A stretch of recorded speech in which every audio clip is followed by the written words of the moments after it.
Yo, we hopefully are live. Yes. Let's see. Let me refresh the page. Yep, we there. Hey, what's good? What's good? What's good? We up, we up, we up.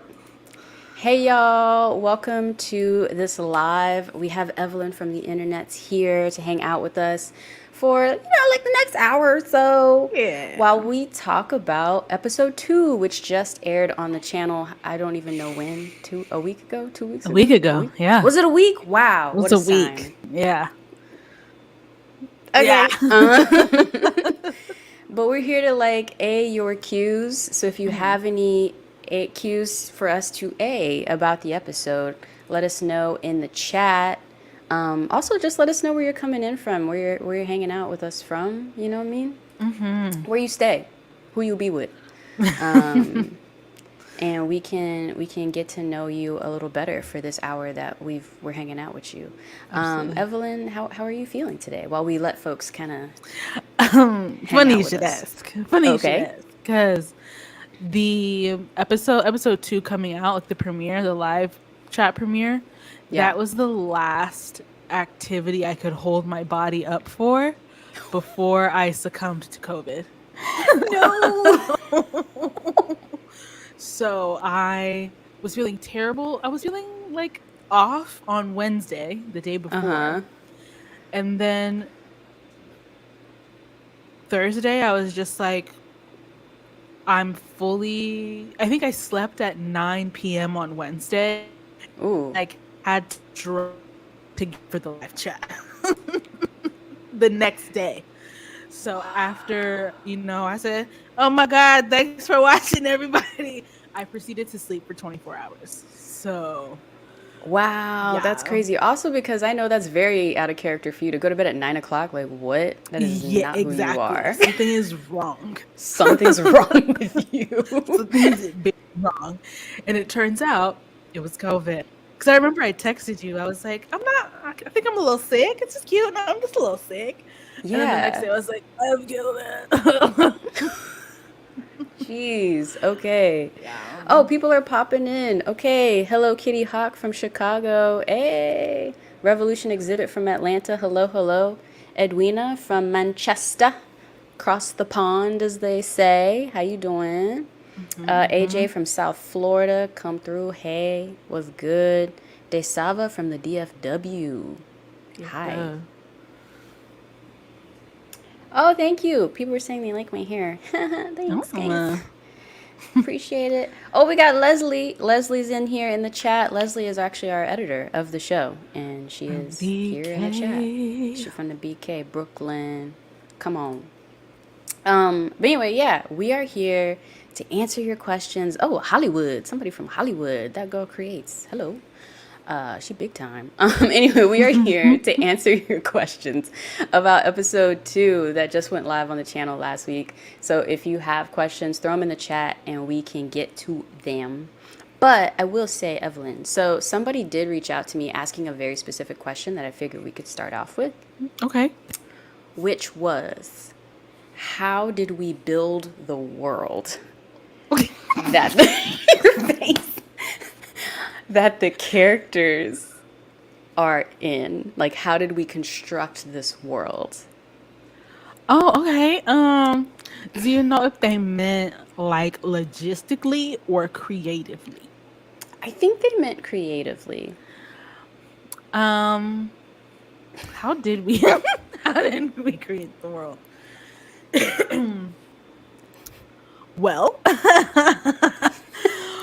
Well, I think we created the world by... Okay, so the environment is often like a character in everyone's real life, right? Yeah. So like, if you're in a high stress environment, that creates a way that someone can respond to it, if that makes any sense. So I think we just created the world by asking ourselves what kinds of scenarios are possible here. So every time HR director is like weird, like we decided that's because that's possible here. Like in in these four walls, she can say that because that's the environment. And it kind of all stacks on top of itself, because the same world where your boss can like, pop in the door is the same world where I can like, Vanessa can chase someone around the table. So it's all like, we decided that this world is like kind of absurd. Yes. Because that's how it feels to be in that environment. It feels absurd. So we were just like, well, we might as well make it like actually look absurd. Yeah, and I think the thing you have to remember too with comedy and building a world is there has to be a level of, I think, like foolishness. Because what you're trying to do is like amplify, like comedy is a reflection of real life, right? And so I would like to hope that in real life, nobody of Vanessa isn't having to chase someone through an office. Right. But at the same time, I know people who have experienced that. Maybe not on this like slapsticky level per se, but I do know people who have had to like kick someone, like escort someone out of an office because they were fired and they refused to leave. And so how can you take a real life scenario and just like amp it up that much more? And that's what we did. I also just realized I didn't like explain stuff. So Evelyn and I co-write the episodes. Oh, yes. Evelyn and I co-write the episodes. Evelyn was the head writer for episode 1. So I put out a treatment, which was like, here's what happens in this episode in very plain speak. And then Evelyn went in and made it so. And then we go back and forth and so on and so forth. With episode 2, I'm actually the lead writer of episode 2. And Evelyn still gave feedback and I think also helped to insert more jokes as well, because my strength is more of like storytelling, like A to B to C to D. This is how the story unfolds. Where Evelyn's really good at dropping you into a creative, funny moment and just like hilarity ensuing. So with this episode, I'm the lead writer, quote unquote, of it. Yeah. Any question? Ooh, we have a question. I'm gonna star it. All right. So I went on Instagram to see if anyone had any questions asking before this live started. And I got one good one. Well, I got a few good ones. I said one good one, but I got a few good ones. Sorry. I got a good one from Cali Speedway. And they asked, how much is one episode costing on average? Which I am more than happy to answer because I'm the executive producer, allegedly, of this show. Miss Moneybags. Hey! Sorry, that blew out y'all's mic. Sorry. Yeah, but LOL on Moneybags. But each episode runs around $23,000 to $25,000 to produce. Because even though how do I describe the struggle of financing, even though the ethereal, like, creativity has no, like, inherent, like, number value. You know what I'm saying, Evelyn? You know what I'm talking about, Evelyn? Is that the words? Yes. Yeah, so creativity can have, like, a rolling amount of money. It can be worth, like, the Taika Waititi millions, and it can be worth $200. It just all depends on whatever, right? Production itself is a very fixed cost, though. Yeah, like the skill set of the person running the equipment. Yes, that is very fixed costs that do not really fluctuate. More or less, it's just based on where you're based in the United States. So this production, though it's an independent production, everyone got paid except for me because I'm the executive producer. That's usually how that goes for an independent production. But everyone gets paid something. And everyone gets paid as fairly as humanly possible. And so that's the main reason why the cost is $23,000 to $25,000. Most of that goes to the location too. Like almost half of it went to the office we filmed in. Yeah, so we filmed in an actual functioning co-working space. Yes. And so with that comes the cost of paying for the entire space that we will be using. So that costs money. Yes. So that was that one. Let's go to some of these lovely questions in the chat. Let's see. I have a question for you first before we do okay. that. Because I know a lot of people have this question, but maybe they don't know how to ask it. So Ooh. like we say a lot indie. And so it's indie as opposed to what? Oh, got it. So it's independent because it's not tied to any major network or distribution firm. So, because if it was, then we would be working probably under union rules, which then means we need to pay everyone way more and we need to make sure a lot of other stuff is required as well. And that is a way to protect the people that are working on a set.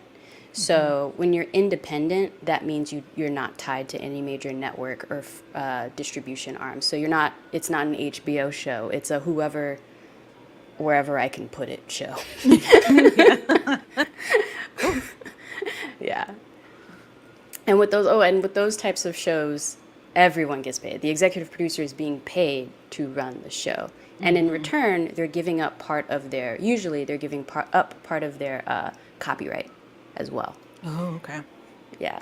And so that's how you get things like, syndication and this and that, whatever, all that kind of stuff. That's why Seinfeld's just like been rich since he was 20. Right. Show business.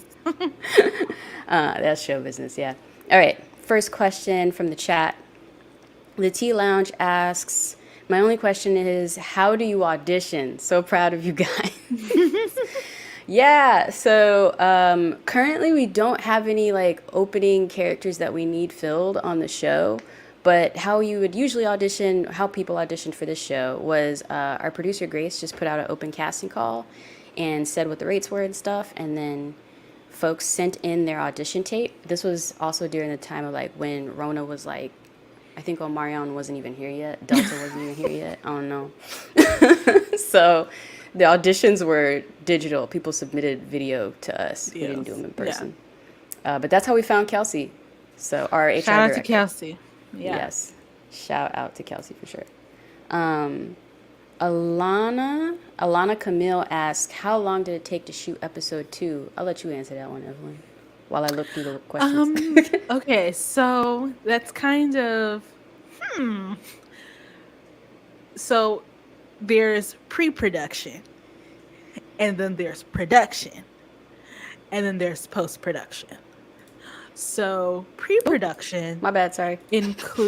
Pre-production includes the amount of time we spent writing the show, which it was written. The episodes have been written for a while now. And then when we were able to fundraise, thank you, for these first couple episodes, we were like, oh, okay, now we have to make them. So then it goes into pre-production of like, okay, rewrites, talking to Grace, bringing her on as the producer, getting actors, getting the locations. And so all of that takes weeks, months of your life. And then going into production, shooting the episode took 5 days? 6 days? 7 days?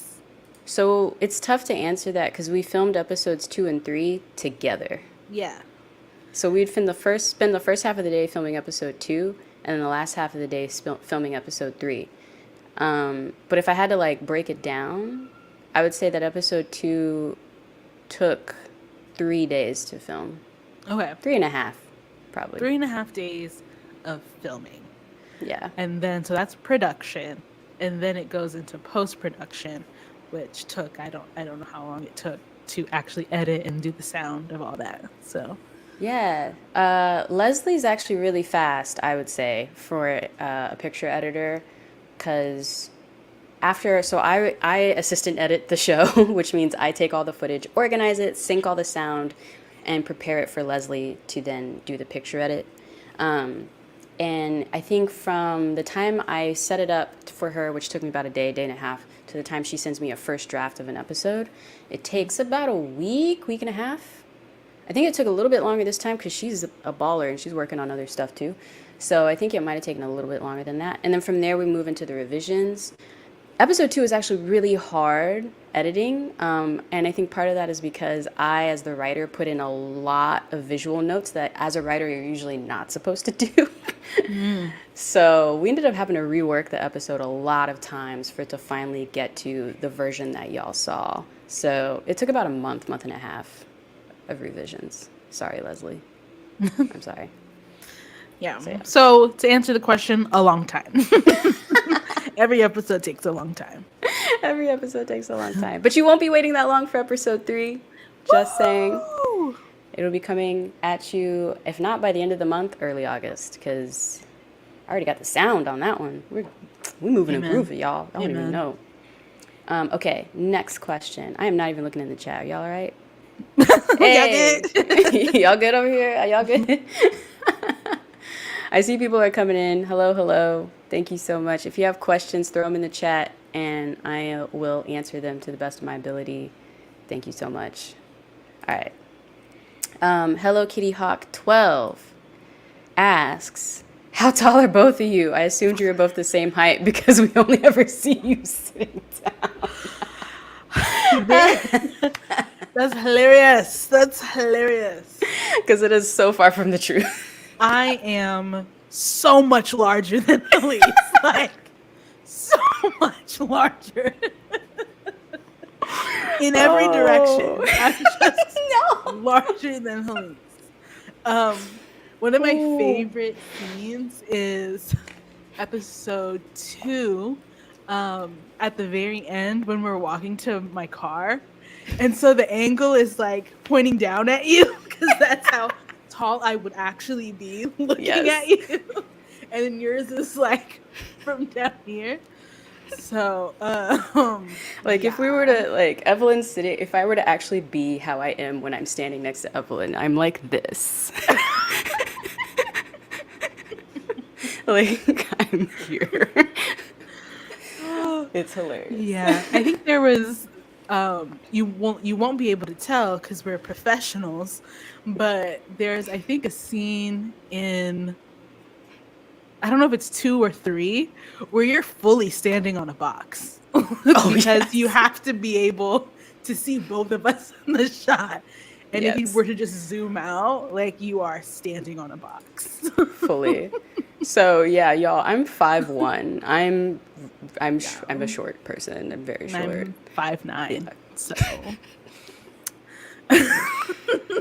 yeah. So anyway, that's the answer to that question. Oh my gosh.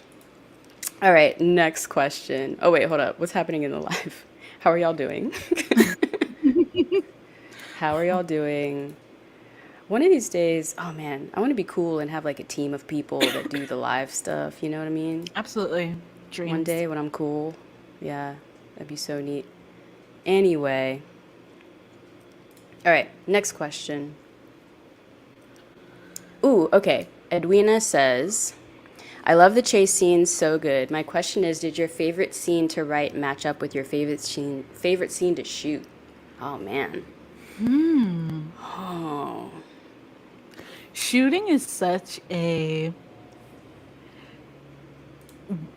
interesting experience because if you like Google behind the scenes photos and if you see how insane it looks to be shooting something, like someone could be like in your face like this and you have to pretend that they're not there. Yeah. So that's why it's hard to choose because shooting in general is such like a weird experience. I will say I really enjoyed writing Mason into the show. The guy that Vanessa is chasing, he's a local Austin actor that I've worked with a lot in corporate America. And he's also a YouTuber. He has a channel called, I think it's called Unemployed Wine Guy. That he's on TikTok too. It's hilarious. Yeah, and he's on TikTok as well, yeah. But I really enjoyed writing him into the show. And I wrote that character with that actor in mind. And then hilarious. he was available to play it, which was so cool. So I loved writing that, and then I loved seeing how Maya visually, our director, translated him into the episode. Because when you write, it's a very, it's a one-dimensional space. It's just words on a page. And then it's up to director to take those words and turn it into like visually depth, like knowing how to block people or where to stage people to make it funny. And she did that really well. And he is a really good improv actor, so he also brought a lot of ideas to it as well, which was so fun. So, yeah. That was fun. Love it. What's happening in the chat? How y'all doing? Everybody doing good. They doing Everybody good. doing good? Okay, yeah. cool. Awesome. All right, next question. From MG. Is the goal for the show to be eventually picked up? Yeah, amen. You know what I'm saying? I would love that. I would love for the show to get picked up by a network of some kind. But I'm also open to, if I can figure out the funding, amen? If I can figure out the funding, y'all, then I'm also more than happy to have a show live here on this channel indefinitely. It's really just a matter of funding for me, I don't know. Evelyn, you got thoughts? Yeah. Do I have thoughts? I would love for you to get your heart's desires. And so I am here, as Jolison would say, I'm here to bring your vision to life. I appreciate you. That's friendship, folks. That's friendship. The interesting, I think a thing I could briefly mention about that is, I don't know if any of y'all have watched Tick Tick Boom. I haven't. With Andrew Garfield. So it's based on Jonathan Larson, who wrote Rent, the play. And so anyway, he does all the work, and he spends his 20s writing the play, not Rent, a different one. And he dedicates his life to it, and then his agent is like, okay, now write the next one. And he has like he's like, well, yeah, when you make something, the next question, okay, make the next thing. So I think with this show, even the opportunities we've gotten from it and the people whose eyeballs have seen it, their next question is always like, okay, when y'all done, let us know. It's never, can we help you? It's always, when y'all done, let us know. Yeah, that is true. It has been slightly frustrating, but also that's show business. That's show business. Yeah.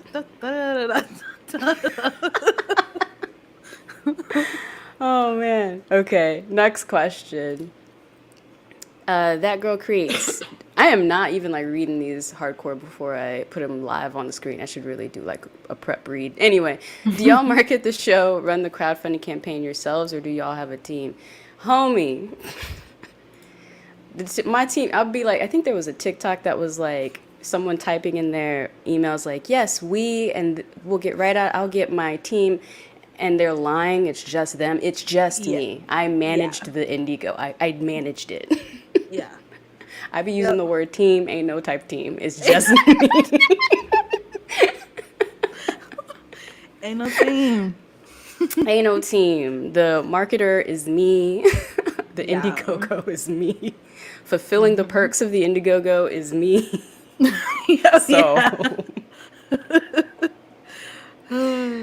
Yo. Maybe one day. Maybe one, but look, not on this today. on managing this live is me. Yo. Yes, me, myself, and I is absolutely a team. I'm a team of one. I will say Mr. Hallease is also my operations and productions manager. So he does step in and help a lot too. And he gets paid in like hugs and kisses. He gets paid in like the rent is happened, So, amen. Shout out to partners that believe in the dream, Okay, next question from Leslie, our beloved editor. Which scene was the toughest to shoot? Ooh, that's a you question, because this is a very you episode, I feel. Oh, Your character. oh, okay. Sorry, I was my like, bad. I didn't do anything. I was like, you wrote it. The toughest to shoot. Oh, I Yeah, feel because like y'all like gonna you got think. to answer. I feel like okay, so I was so sick. I was so ill. Y'all, we were The so entire worried. time. Yes. So not COVID, something else. um, and I was, to be frank, puking my guts out just all the time. Yo. And so everything was tough. About episode 2 and 3, everything I was living really pretty much second to second. And everyone was so gracious. Everyone was so nice. Hallease was like, "What do you need?" And I was like, "I need to turn my personality off." And so nobody talked to me after cut. Didn't nobody talk to me? I was like, I need all my energy to be Vanessa. I can't even be Evelyn. Like I don't even have the strength to be Evelyn off the clock. So, yeah. So all the scenes were tough. And they were like, "Do you think you can chase Mason around the table?" Bruh. Oh my And I'm like, God. "I feel like I can." So that had to be maybe the toughest, just because I was running and I was like, "Don't puke." Yeah. And I will say, thankfully, Danny, the cinematographer, knew how to shoot that scene in a way Yeah. that made it really seem like you're moving and grooving, but you're not. I was not moving and not grooving. Not at all. I was Maya genuinely would be like, scared "Cut," for you. and I'll be like, "Whoa." Y'all, it was, oh my gosh. Yeah, Shout out to Nurse like, Chris. Shout out to Nurse Chris. oh yeah, man, bruh. Chris was using his nurse degree like nobody's business that entire shoot. It was crazy. Yeah, somebody commented on the squat. Yeah, I mean, a very far away second to Evelyn's trauma of going through filming episodes 2 and 3 was me squatting, because that scene takes all of 60 seconds, I think, maybe. I was squatting for like 2 hours. Yeah. I was in a squat for 2 hours. And it has to look as easy throughout the whole thing. Yeah. And this is when it's beautiful to be a showrunner and not the actor. You know what I'm saying? Because then you have the beauty of writing whatever you want. Like when you're in the moment, you're writing for the character. It makes perfect sense for Jolison to be in a squat. Right. Perfect sense. Hallease cannot do that though. And I realized that in leading up to filming, I started getting back into doing squats and like setting timers because I knew it was going to be rough. Oh. It didn't help at all. Damn. Like in the slightest. Didn't help at all. Damn. So, but that is a very far away second to how Hallease felt, or how Evelyn felt on set. It was not okay. It was very bad. It was very bad. Next question. How's everybody in the live? Y'all good? Everybody good. Everybody good? All right. Caleb, you you're not too late, Caleb. Welcome to the welcome to the Hey Caleb, what's good? Welcome. All right. We're just happy that you're here, to be honest. All right, next question. MG asks, do you have backgrounds in screenwriting?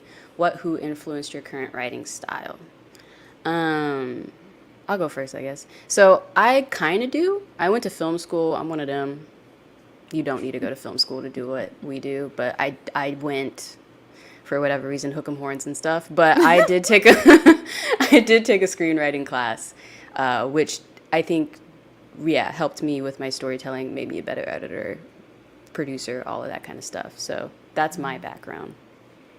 I do not have a background in screenwriting. My background is Google. I'd be like, okay, when you want to do a montage, how do you, and then Google will tell you. Yeah. And that's the beauty of it. Yeah. So I just learn as I go. I read scripts. And so I also watch a crap ton of television. Oh, so yeah. You stay watching TV. And then reading a script, it's like it opens your mind to be like, oh, that's what that is.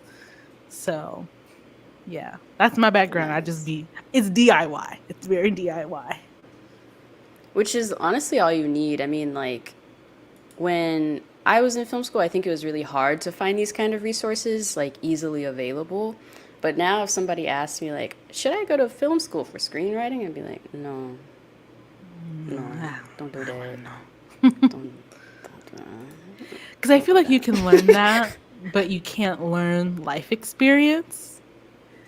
You know what I mean? So even the fact that this show, it's not based on a true story, but it incorporates both of our experiences in a corporate space, which is life experience that isn't screenwriting experience. So yes, for sure. I love this reluctant RTF. Thank you, Paris.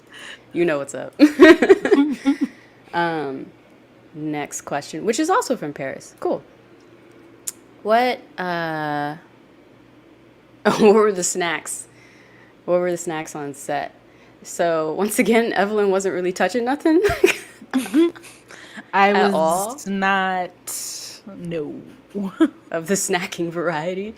But our illustrious producer, Grace, our set producer, she was really good about having super healthy snacks. Usually you go on sets and folks be having all sorts of things that really aren't the best for you, that aren't going to make you, like, want to be on set for 12 hours. Yeah. So she made sure to have, like, we had kind bars, you know what I'm saying? Wow. We were hitting folks with, like, the fresh fruits and veggies, yeah, all that kind of fun stuff. That's also, like, usually indie sets do have the best craft services because we know we ain't paying y'all union rates. So we need to just make sure that you're really happy to be there. And a lot of times the best way to do that is with food. So, yeah, we tried to keep the set snacks nice all the time. I think it paid off.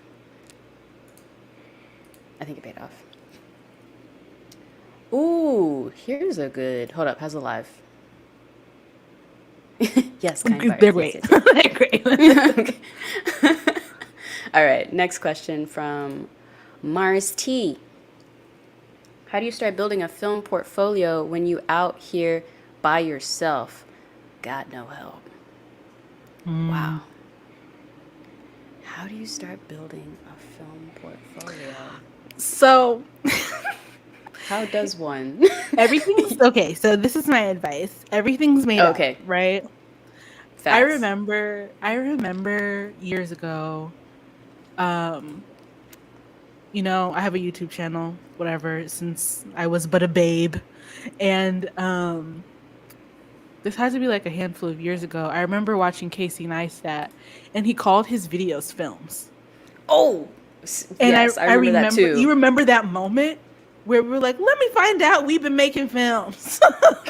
Why are yours films and mine are videos? I think it's just semantics. So I think you start building your film portfolio without thinking about it as a film portfolio, because that'll come later. So if you're coming from, like, you have no material at all, just throw out the concept of a film portfolio. You can build that later. Just work on making stories under the constraints that you have. So if you're by yourself, what does it look to have a one character scene? Like, what does that look like? What does it look like to have a one location scene? You can't even walk from one corner to the other. What if you have to just sit in a chair and that's the scene? Like, what creatively can you do with that? So that would be my advices. And then you just do that a couple hundred or a couple thousand times until someone else is asking you how to make a film portfolio. And thinking you're qualified to answer. Yeah, I would say ditto that. The other thing I would say is, similar to the last question, you do not need a film degree to do what we do. And so I would also say get on as many sets as you can. And every city has a film commission, at least most major cities. Not even major. San Antonio's got one, and we're not huge on film here. But cities have film commissions, and you can go on there and you can see what independent productions are happening and get on those sets. If it's a good set, most producers on that set know that you probably don't want to be a PA, production assistant, long term. You're probably getting into it to try to get to something else. And they'll ask you, are you PAing because you eventually want to be a cinematographer, you eventually want to be a director? And they'll try to navigate you to being a PA, specifically following the camera guy, specifically following the director, specifically following them, the producer, if that's what you're interested in. So don't be afraid to make yourself known to your local film commission as well. And to Evelyn's point, yeah, anything you post on this here YouTube's, TikToky, Instagrams, whatever, it's a film. If there's a beginning, middle, end, doesn't matter if it's 5 seconds to an hour, it's a film, you know? So Yeah. think highly of yourself, my friend. Think highly. Yes. Next question. Let me know if anything pops off in the chat, Evelyn. No, just people coming back from vacation. Oh, okay. Where y'all at? Where y'all went? Where y'all go? Sorry. All right. Next question. So Alana asks, what camera is the series shot with? Yeah, the blah, blah, blah, blah, blah. The camera we use is the Sony FX3, which is my camera. My production company owns that camera.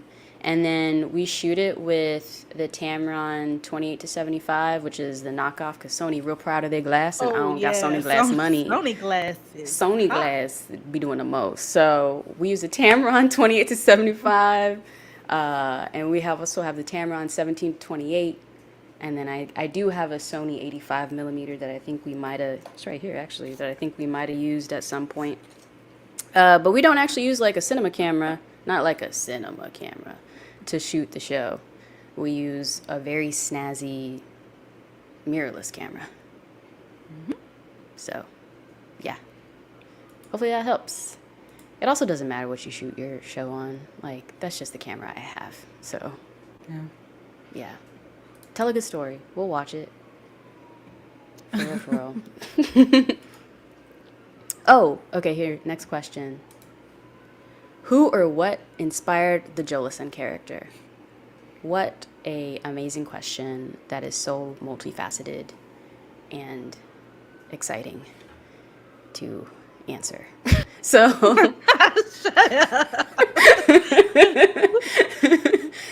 I ramble when I'm thinking of the answer and I don't quite have it yet. So Jolison's character was originally supposed to be a baddie.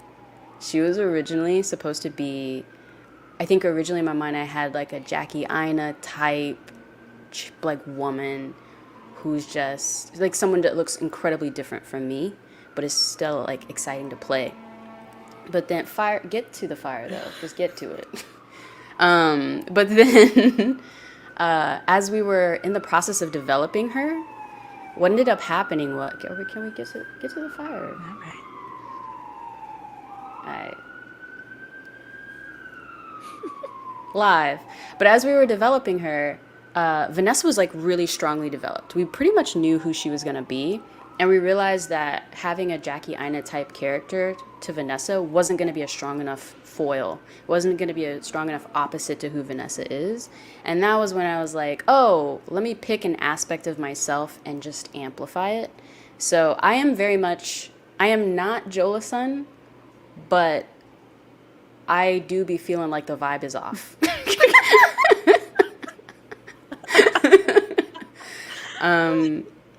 I am not Jolison, but when I go to bed, I do sit in a squat for 2 minutes. So it's a give and take. You know what I'm saying? And so basically Jolison is bits of me that are hippy dippy, zoomed and enhanced on. Yeah. A lot. Yeah. For the most part. Would you say that is a fair assessment? I would. Oh, thank you. Thank you, Evelyn. Oh, okay. Next question. Ooh. Were there any aspects of being on set that you were worried about, but that actually went really smoothly, positively? Ooh. I was stress-free because I'm just an actress, writer-actress, but executive producer, you might have had a lot more in your, not might have, you had a lot more in your brain. I do. Were there any aspects, because you like flipped it and reversed it with the question, where I thought it would be terrible, but it wasn't. That's not usually how we feel as executive producers. That's a hard question to answer, because as an executive producer of something, essentially your job is to think of everything that can possibly go wrong, like Murphy's Law. Let me think about every possible outcome of terribleness. And then they're rated from like, that was still bad, but it wasn't like the worst thing that could happen while we're here. Like nobody died, so this is great, you know? Mm-hmm. So to try to think of something that, like nothing went smoothly. That is the answer. Nothing went smoothly. Yeah. We got behind a little bit. I think for a day or two we got behind, but then, well, we wrapped early. There we go. That's a positive. We powered through and wrapped early. We were supposed to film for 8 days and we filmed for 6. I think, yeah. Yeah, something like that. I was there for 7 because I had a prep day, stuff like. Anyway, we wrapped early, so that would be the one thing I would say is I got to sleep in my bed earlier than I thought I would. Hey, that's a win. I suppose so. Next question. Mindfully in May. Oh, and by the way, y'all, feel free to throw your questions in the chat if the spirit moves you, and we will get to them. If for some reason your question has not been answered, let us know / put it in the chat again so we can see it. And I am sorry, because it's just me running the chat. Okay, Mindfully May asks, what were the easiest and most challenging things about bringing this script to life? Go ahead, Evelyn, I'll let you do it. I think the easiest thing about bringing the script to life, the easiest is everyone in front of the camera, whether it's you and me or it's I like to say actual actor or an actual actor. Facts. We were all down to just riff and like take it somewhere else and say more things, even past what was written. So, for example,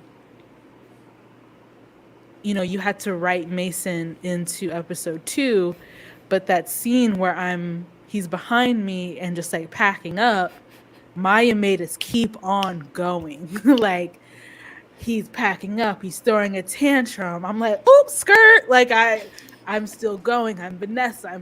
He's Mason. And so that was kind of the easiest thing. Like I never have to, as a writer, I never have to worry like, are these people gonna say this? Yes, they're gonna say it and even more. So that's the easiest thing. And then the hardest thing, I think the hardest thing is not realizing how something might come across and seeing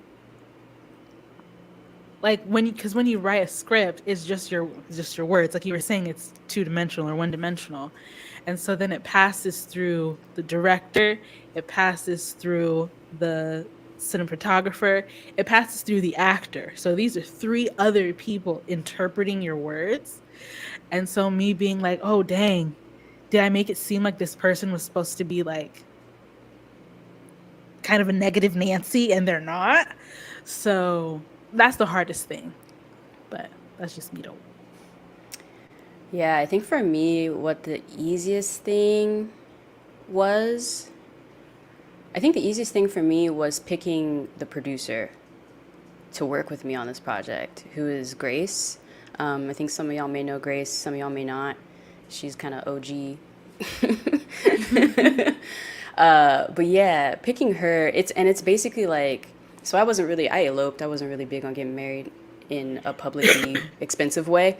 But picking the right producer to work with you on a project is like picking your maid of honor. Like it's a big commitment, you know? And you want to work with someone who you know can help you get the project over the finish line. And so as I was writing this show with Evelyn, I immediately knew I wanted Grace to do it. And I'm just really grateful about, like, just with the amount of effort she put into it. Yeah, and still continues to put into it on the back end. So, yeah, I think for me, that was the easiest choice of this project. And I would say picking you to co-write it with me, that was also an incredibly easy choice. But the most challenging thing about bringing the scripts to life, I think, is just the production process overall, just finding all the moving pieces.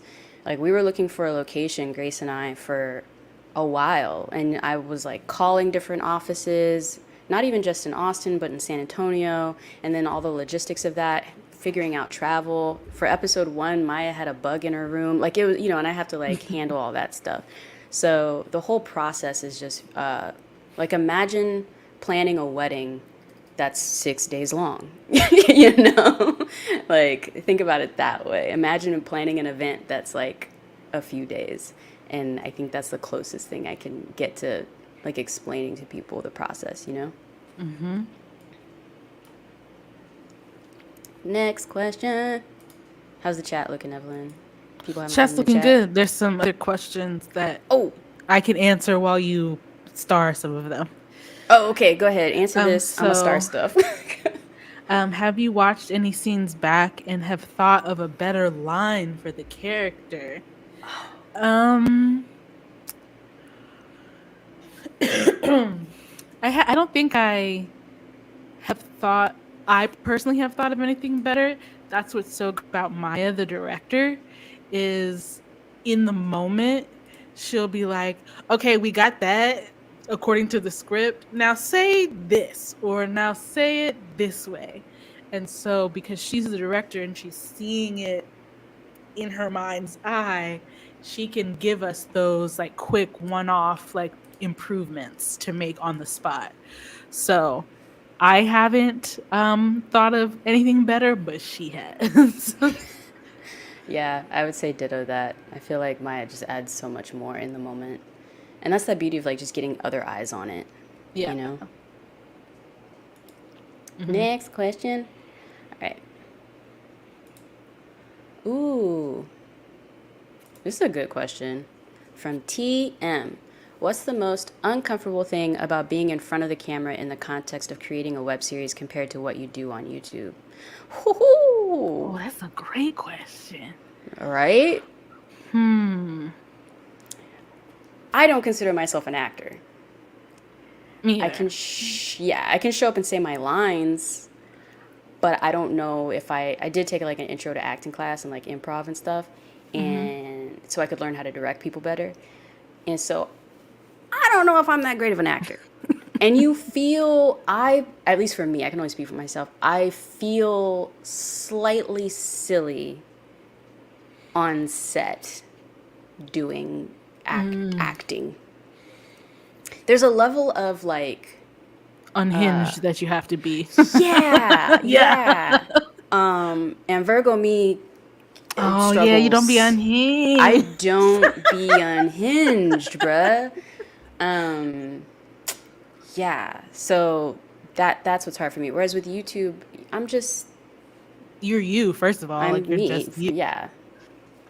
And I get full creative control of how the finished version of me y'all see.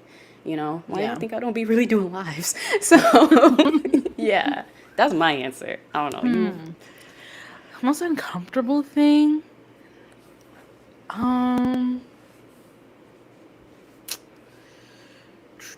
Yeah, I mean, I also don't view myself as an actor. It was so interesting working with the actors because they view themselves as actors who have to write because that's show business, and I view myself as a writer who has to act because don't nobody give me opportunity unless I'm on camera. And Yes. so we were kind of like the flip of each other. And so acting is uncomfortable for me because I'm like, am I just being myself? Like, I'm not Vanessa. Like, I don't care. Like, Vanessa is pressed. And Yeah. so that's where I have to really rely on other people to be like, you're not giving me what you need to give. Like, do it this way. So that's the only thing that's uncomfortable. I never really know if I'm doing it correctly. Yeah. And so much about comedy too, when you're actually acting it out. It is funny in the moment, but a lot of the comedy sticks in the edit. Mm-hmm. And so you'll feel like, is this funny? You know, because you're Mm-hmm. just in a downward dog for like 45 minutes with sprayed on water in your groin, you know? Right, right. And you're like, is this funny or am I just cold? You know? Like, so it's hard to just stay in it and just like not care, just not care if it's working and just like really truly commit and be in there. I will say we were quite ambitious having this show not be about us. You know what I mean? Like, wow. We said fiction. I think I did literally say to you, I don't want to be me. Can we? Can we? And now we're here like, I don't know how to act. Yeah, famous last words. Oh, look, full circle. What's next for y'all? Can we see this going on TV? Full circle question. Oh, you just joined. What up, Caleb? Welcome, welcome. Whatever the blessings may be, so Yeah. be it. Yeah. God got me. Amen. Right. That's all I got. All I can do is try, and we shall see. We will let the cards fall where they may. But anybody who want to reach out, ooh, hey, hit us up. Here we go. Favorite line from episode 2. Favorite line. You got one? Favorite line.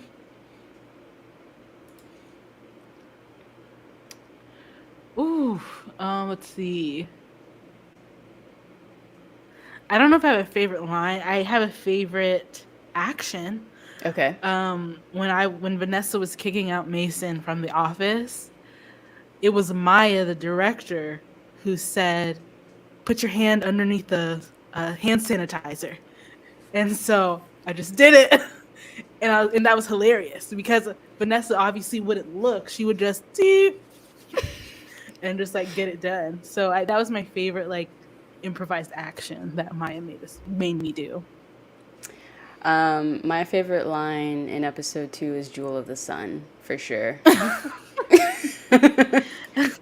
Easy fave. Jewel of the Sun.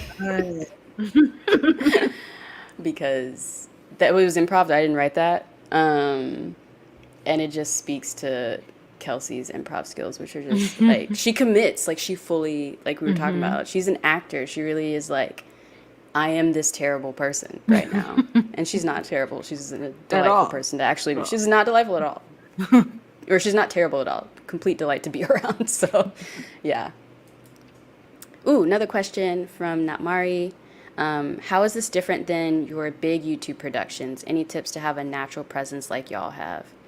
Oh, if you're talking about the YouTube originals stuff, this is different in that I got to run the whole thing. With the YouTube original stuff, you just sit there. You just sit there and show up and have a conversation, have a dinner with people, and it's great. And you're not worried about anything. It's amazing. So that's the difference. Having a natural presence, though, I think the only thing you can do with that is you just have to keep being on camera, and eventually you start to just, if you're just being yourself, you start to get used to it. The only way you get better at it is by doing it, for sure. Anything else, Evelyn, to add to that one? Yeah, I mean, it just depends on what your resting state is. I naturally, for not being an actor, I naturally love the camera. That's that Leo energy. Ever since I was through. little, I could hear a camera in the distance, and I'll be like, I'm gonna find it. So I don't have. I also don't have stage fright. So, but that's me. So it's in that way, it's easy for me to have a natural presence on camera. What doesn't come easy to me is the maintenance of it all. like the nuts and bolts and all that other stuff. No, thank you. So just keep at it, I guess. Yeah. I will say, fun fact, when we wrapped filming, Evelyn was still wholly sick. Yeah. Wholly sick. And all I did was take my phone out and turn it towards her. And she was like...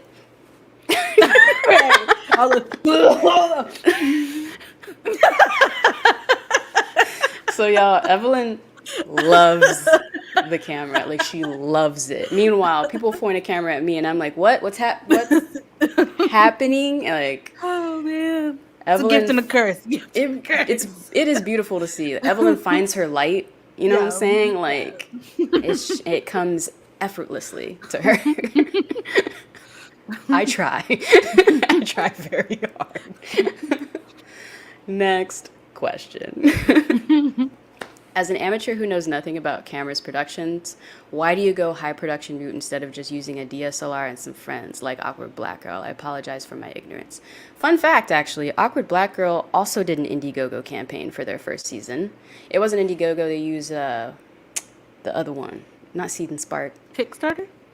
That one. They used Kickstarter, and they campaigned to raise the same amount as I did, $50K. And what you're seeing with Awkward Black Girl, and it seems like it's not high production value, that's just because it's old. Yeah. That was a long time ago. It was a long time ago. And so the production value for the budget they had at the time was high for that show. Also, with their production value, a lot of it, I'm assuming, I don't actually know this, but they had way more characters in that show.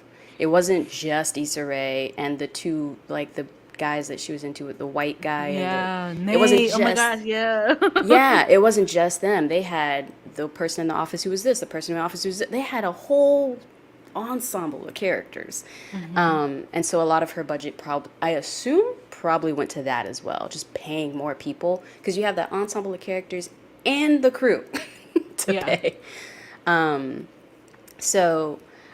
In regards to like what it's filmed on, again, each episode cost around 23 to 25K. The camera only accounts for, frankly, nothing, because I didn't buy this camera for the production or rent this camera for the production.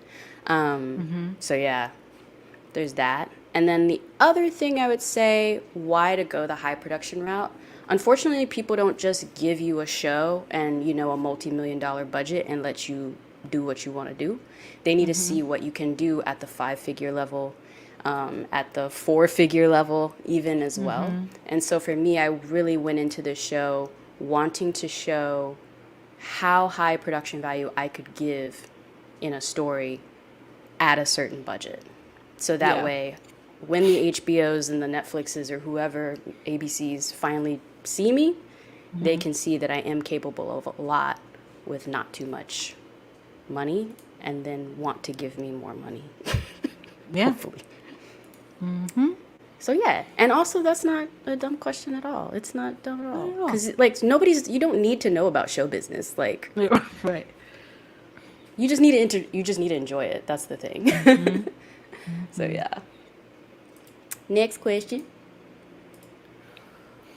Oh, Evelyn, you good? Do you need to stop? No, I'm good. You good? Okay, cool. Next question. What shows and/or movies inspired you growing up? You go first, Evelyn. I feel like I talked a lot. Excuse me. Inspired me growing up? So much.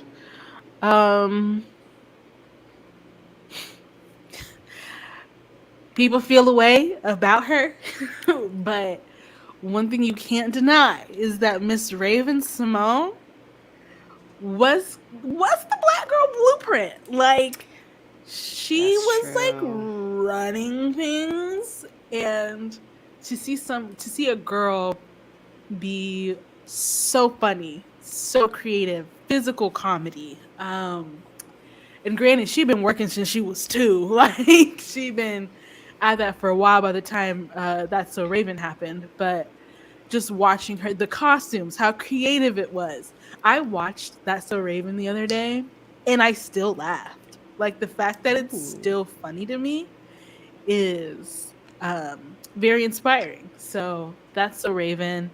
What else inspired me growing up? My mom was a stay-at-home mom when I was little, so I watched just so much TV. In TV, I technically shouldn't have been watching. So, like Three's Company, I watched hella Three's Company. I love that physical comedy. Um, yeah, too much to even really think about right now. So those are the two that just come to mind. Nice. I think for me, I was a big, Disney fan, all that kind of fun stuff. I remember like going into The Lion King in a theater and then coming out and it was dark because like you go in it's sunny, you come out it's dark, and I was like, whoa, what is time? And like I don't know why, but that's a vivid memory I have. And then the other thing was the made-for-TV Cinderella movie starring Brandy. Oh, heck yeah. That like rocked my entire existence in a way that I don't know if I've maybe in a way that like Issa Rae and like all these other like black women that are doing their own thing now, they're slowly like rocking my existence as well. Like I don't have to look very far to find people that inspire me now, which is great.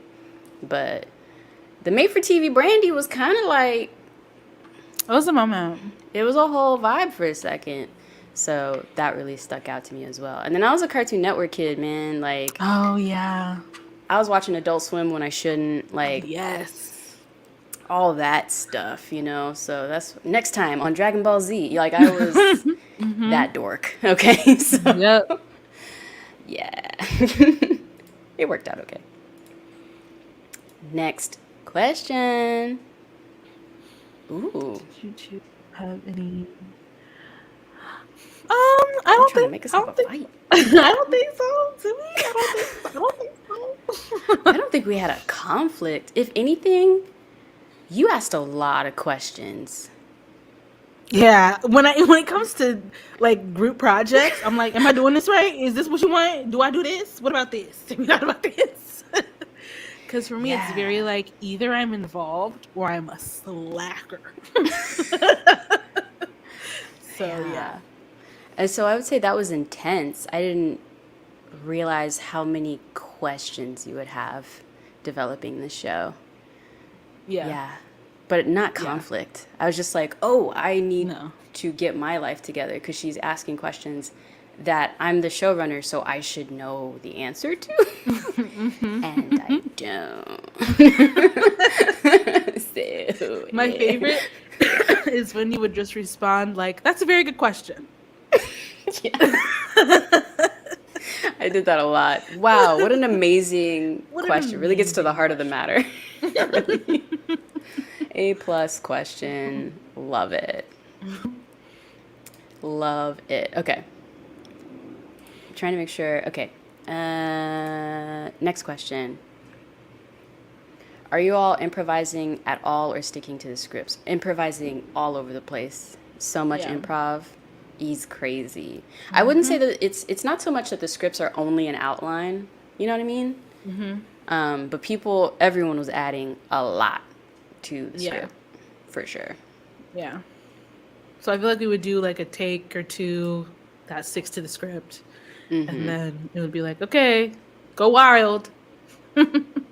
Yeah, for sure. Next question. Who is in charge of the outfits? Ooh. A combination of people. Mostly me, actually. Is that true? Yeah. I feel like it is. Yeah. Yeah, that's true. Mostly me. But we had a PA on set, Antoinette, who would manage the outfits and mark them and make sure they were pressed and like ready to go and stuff. But yeah, for the outfits, it was mostly me managing those. Triggered slightly. But I'm glad it works. I'm glad you noticed that they're on point. Thank you. Yes. Next question. Do the nerves ever go away? How do you each handle nerves?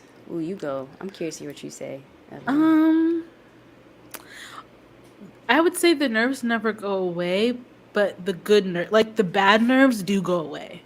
But the good nerves, like the excitement of like I'm doing something with myself. That never goes away, and that's what keeps it fun. Especially since we're both so used to being by ourselves and making stuff by ourselves. When we get on set and it's like other people, it's kind of like, whoa, this is a lot. Other Yeah. humans. Yeah. So I get a little nervous with that, but it goes away. The bad nerves go away. Yeah. I think so too, especially when you just have to, there's an element of trust with production in general. So whether it's something that you're showing up and saying lines for, being a part of, you just have to trust that everyone there, you hired the right people, if you're running it, and or the production that's running it hired the right people, and just kind of let go. Like, I think there's an element of relinquishing control as an actor that you have to have, because you really have no say over the finished product. And once you just acknowledge that, like in your heart chakra, then you're just like, I'm going to give you options. I'm just going to try to give you as many options as I can. Yeah. So, yeah. Hopefully that helps. How's the chat? How's the chat, Evelyn? Is good? Chat's doing good. Yeah. Oh, AJ, send us a little something, something. Oh, did they? Oh, what up, AJ? What you do? Hold on, let me click over. Oh, okay. Hey. It's gotta take the Kickstarter. Bruh, listen. Y'all, episode 4 was supposed to have been done in production, and then Taxman, Mr. Taxman said LOL on that, and now we'll see when episode 4 happens. But AJ, I appreciate you. You a blessing. Thank you. For real, for real. Okay, next question. How often do you break character when filming? Ooh. I only break character with the other actors because they are often improvising and saying the rowdiest stuff. Especially so like when Mason was talking behind me in that scene, he was going on and on and on. And I had to be Vanessa. Like, I'm not internalizing it. Like, in one ear out the other. Yeah, pack it up. But what Evelyn wanted to do, I think I broke character at least 3 times. Yeah. Yeah. I'm not one of those like methody actor people where I'm like in it the entire time or whatever. I am showrunner Hallease all the way up until action, and then I'm Jolison. Yeah. And then they say cut, and then I am back to being stressed about everything that's happening in the background. So I break character. I flip back and forth a lot, which is probably not good now that I say that out loud. Like, even things that would happen that were funny, I literally wouldn't respond, because as soon as they would yell cut, I would just be thinking about so many other things. So, yeah. As I say that out loud, I'm like, ooh, I should probably figure that out for myself, you know? Anyway, next question. Mindfully May.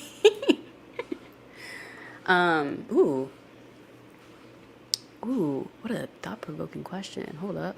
What will audiences be thinking about in their car ride, drive home after watching the show? What do you think will resonate with them? That's a good question. I think that they might be thinking of their own experiences and who they are in a certain scenario. I think in the process of writing the series, we often say like the viewer is Vanessa, but you might not always be Vanessa. You might not relate to Vanessa at all. You could be Jola's son. You could be the extras, the other coworkers minding their business, and these 2 girls are doing way too much. Way too much. So I just want people to when they watch it, be entertained, and then to just think about who they might be in the which character they might be in the series. Yeah, I think Evelyn, that was like the perfect answer. I'm debating on even if I want to add anything else to that. I don't think I do. But I could tell in the comments, it's been cool to see, because some of y'all have said in the comments, like, ooh, I'm Jola's son in that moment, or ooh, I'm Vanessa, or ooh, and so people are like people are tagging themselves in the episodes. And that's really cool to see, because, yeah, some people resonate with characters in the show that I'm just like, really? Oh, okay. Cool. Which I think speaks to the, like, idea that a lot of showrunners and writers will tell you, like, write from your own experience, be as, like, specific as you can be. And you'd be surprised how much that brings, like, a multitude of different types of people to experience your show and really like it for a reason you didn't go into it thinking they would, which is cool. Ooh. Where does the ROI come from? LOL. It doesn't. The gift is making it. Nah, you're right. You've obviously put in a ton of work and money into all this. So how do you make all that money back? Girl, remains to be seen. That's the beauty of show business. That's why most showrunners, or that's not most showrunners, that's why people in the filmmaking industry are usually white and usually male, because to get into it, you have to spend a lot of money. And rich, yes, and rich.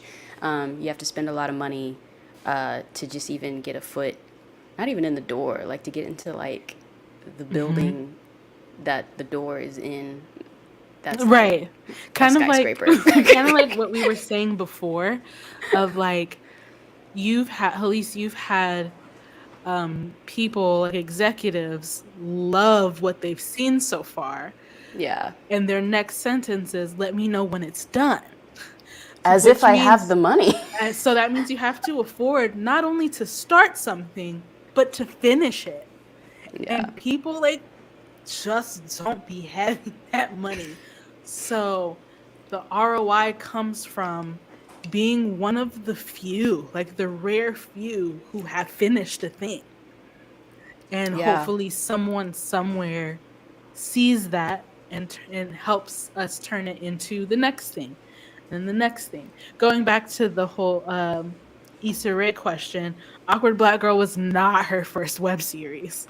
No. As an Issa Rae stan, I remember watching the older ones and loving those ones.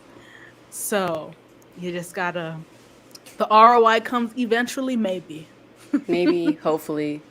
Yeah. But like for right now, I try to be like as present with as possible. The ROI for me is like it went live. And people are loving it. And that's great. And that's kind of how you have to think about it. I feel you can't go into production of something like this and like be trying to think about how it'll make money and how to sell it after the fact, because it's just going to stress you out in a way that's like not conducive for a good creative project. Yeah. If that makes sense. But yeah. I don't know her. ROI, don't know her. And I think that's what also makes so if you ever see us sponsored by that's because that's what has the ROI, not this. Yeah, that's how we're making it happen for sure, is by doing those sponsored videos. So you sitting through an ad is definitely what folks are doing. Next one, Taj Mahal. All right. Wow. How did you all figure out the story structure of your episodes? Thoughts and prayers was how. Evelyn Googles, how do you structure an episode? That's what I'm doing. Much Googlings. Also watching on TV. When we first started writing this, I started watching pilots of a lot of shows. rewatching pilots of a lot of shows that I felt like after the first episode I was into it, and just started having a big respect for pilots that hook you in the first episode. It's really hard to do that. Yeah. So I did that a lot and was like, oh, what are the actual foundational things that are happening? Okay, in the first 5 minutes, you're meeting most of the main important characters, establishing the problem. Okay, this, you know, taking the stakes and raising them every like 10 minutes or so, you know? So I started, that's a very Virgo answer, but I started like really figuring out structure a lot. That was what I did. Yeah. I think it worked out okay. How's the chat? Chat's great. Shout out to TM. Oh, Hit us with some euros. Thank you. come on, Euro. Come on. Thank y'all. You the best. Love to see it. Ooh, okay. Question from Kirsten, okay? What's one thing that you found to be a factor in providing a supportive environment on a shoot, especially when plans change? Oh, Lord. Yo. What did I do, though? I think if you're the person running it, if it's your set, you just really have to own it. And you have to not be afraid for people to not like you. People don't just have to, like, people on set don't necessarily need to like you. They just need to respect you. So and thankfully I've been on a lot of like corporate sets and things like that with like C-suite people in my career. So you kind of learn how to cater to people's egos when they need their ego catered. And then you also learn how to be like, hey, you're the sound person, so just do sound and don't try to direct. You know, you learn how to manage a lot of that stuff. But I think the big thing is like, you just need to be fair as much as humanly possible. You can't play favorites, even when your friend is puking in the corner. You can't. Right. Like, I'm okay. You can't play favorites. And there's, I think, a level of being like reasonable. There were times where we would hit what we were filming for the day and we could have kept going. But in my mind, I could see the vibe of the set and how people are feeling. And it's just like, and we're done today. Like, let people go home, Right. Let people take a break and gather themselves. Because you're with the same people for like 12 hours. Actually, I try to run a 10-hour set, like 10 hours a day for a couple days. So, yeah, it's really about just like being fair and then knowing when to let people rest, I think is a big thing. Yeah. We're coming to the end, y'all. We're coming down to the wire. If anyone has any more questions, throw them in the chat. And if you had them and I didn't answer them, then please put it again because I just didn't see it. And I'm sorry. I'm trying.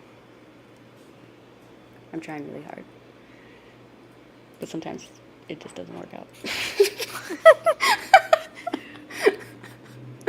Being on lives is stressful because I feel like I need to fill the time. I feel like there Not can't me. be... One thing about me, I'm gonna be like, just staring at the screen, just in the like... chat.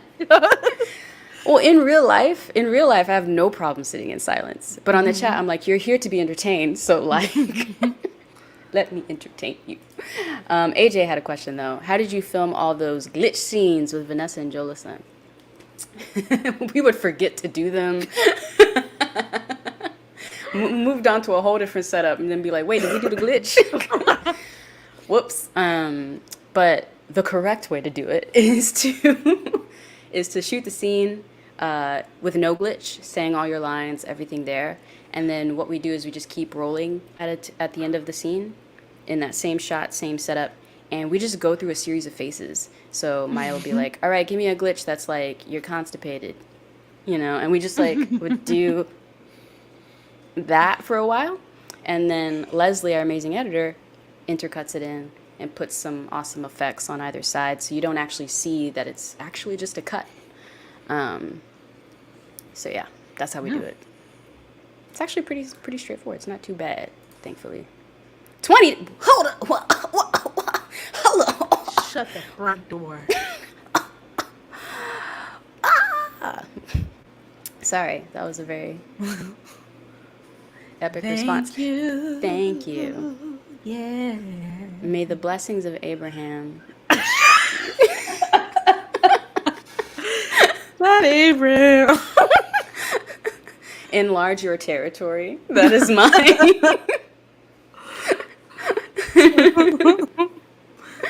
Thank you so much. We really appreciate it. Thank you.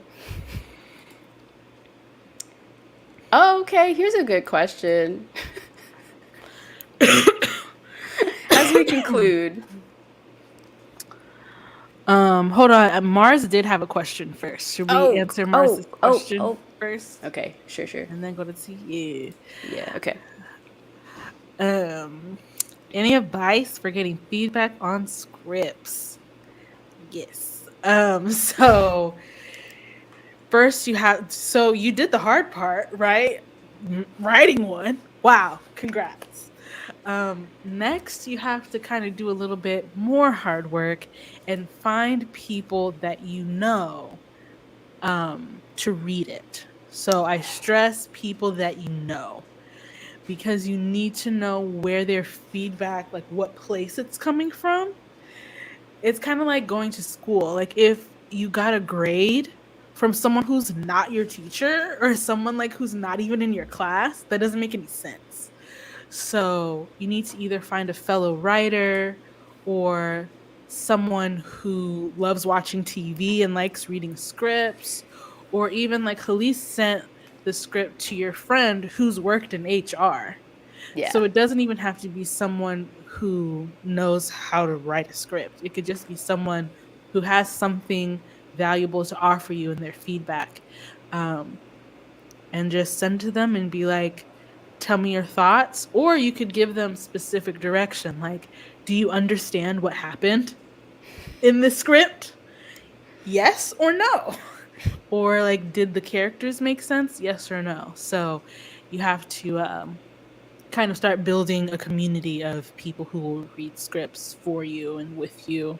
And you can do the same for them. Definitely. With this could have been an email with the original first 5 episodes we wrote, I sent it to a variety of different types of people. So people who, like Evelyn said, are writers in their own right. And then also like regular friends of mine who have no hand, toe, foot, nothing in filmmaking or screenwriting as well, to get the sort of just immediate gut check. Could you read this and understand what happened? Yeah. And yeah, so that would be the big thing. Try to find a combination of the two, I would say. Mm-hmm. And try to find people that are constructive with their feedback, I would say. Mm-hmm. And not just just to seem dumb, I don't know. Like, don't get that person to read. You know what I'm saying? Try not to find that person. All right, as we conclude, we're going to go wrap this up in a bit. I think a resounding concluding question is here. All right. How y'all doing though? Like in general, life-wise? Yeah. Well, if in case y'all missed it in the beginning of the live, I just finished having COVID. So that's where I've been this past week. So body-wise, feeling much better. Life-wise, could take it or leave it, honestly. Could take it or leave it. It's giving maybe like a 4 out of 10.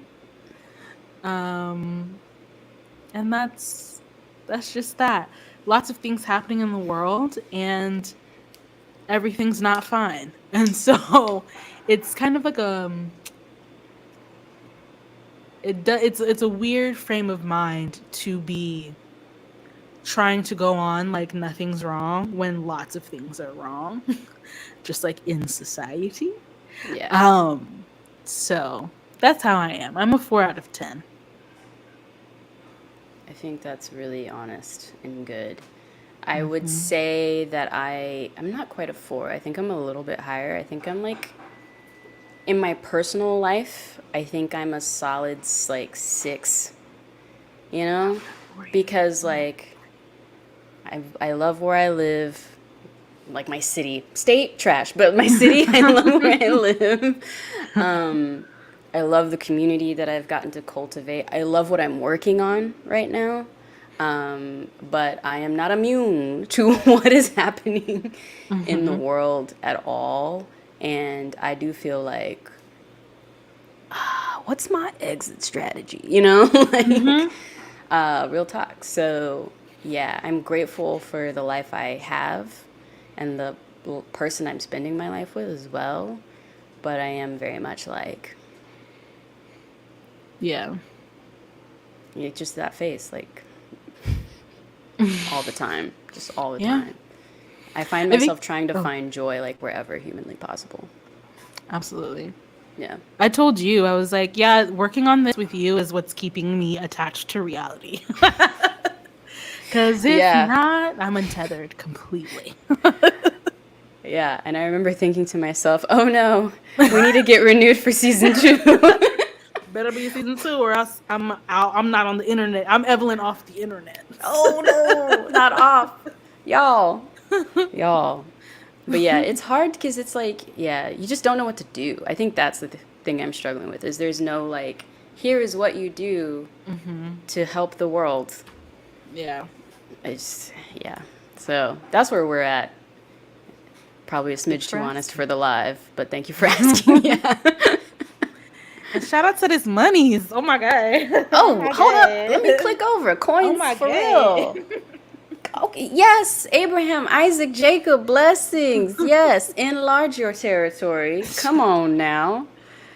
Whew, y'all bringing no, no. Thank you, Marines T. Thank you. Okay. Thank y'all. Yo, for real. Thank y'all so much. This is beautiful. All right, y'all. We're going to go ahead and round out the live. Thank you so much for hanging out with us for the last hour and a half. We really appreciate it. If you haven't yet, head over and watch episode 2. It is on my main page. You know, it's there. Check it out. It's a funny episode. We will be back very soon with episode 3. And that's the one that Evelyn's the lead writer on. And y'all, it's hilarious. It's so funny. It's so funny. You haven't seen it yet, have you? I haven't sent you a draft, have I? No? Well, Have I? I think maybe an old one. No, I don't think. Have I sent you a draft? No? I don't think I have. I No, don't know. I did. You saw it. Anyway, I'm wasting your time. I could ask you this offline. But yeah, we will see y'all very soon for episode 3. Good night, y'all. It's day, Bye. morning. Bye.